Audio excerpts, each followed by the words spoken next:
Why does homosexuality disturb you more than pedophilia? This is not a provocative question. It is a moral indictment. In too many societies, homosexuality triggers outrage, hysteria, and political crusades, while pedophilia, a crime that destroys children's lives, is treated with silence, excuses, or institutional protection. This contradiction is not accidental. It reveals a deep sickness in how power, religion, politics, and fear operate together. Let us be clear. Homosexuality is a consensual relationship between adults. Pedophilia is violence.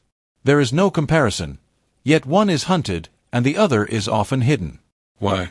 Because homosexuality challenges rigid norms and exposes hypocrisy. It threatens fragile ideas of normality, masculinity, control, and tradition. It forces society to confront the fact that love, identity, and human existence do not fit neatly into boxes designed centuries ago by men obsessed with control. Pedophilia, on the other hand, often survives because it hides behind power, behind institutions, behind authority, behind uniforms, titles, pulpits, offices, and reputations. History is brutally clear. Churches that condemned LGBTQ+ people as sinful were simultaneously sheltering child abusers. Political systems that criminalized same-sex relationships quietly dismissed or buried reports of children being raped. Media outlets that scream about moral decay go silent when the abuser is rich, famous, or influential. Homosexual people are visible. Pedophiles are protected. That is the difference.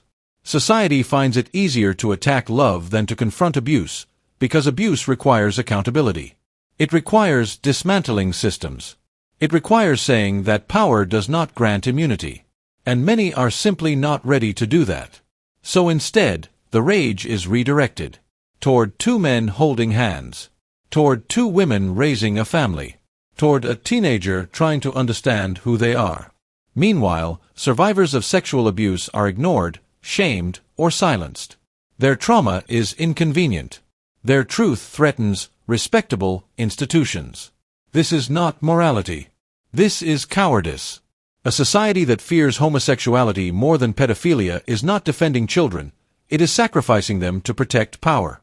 It is proving that its so-called values are hollow, selective, and deeply corrupted.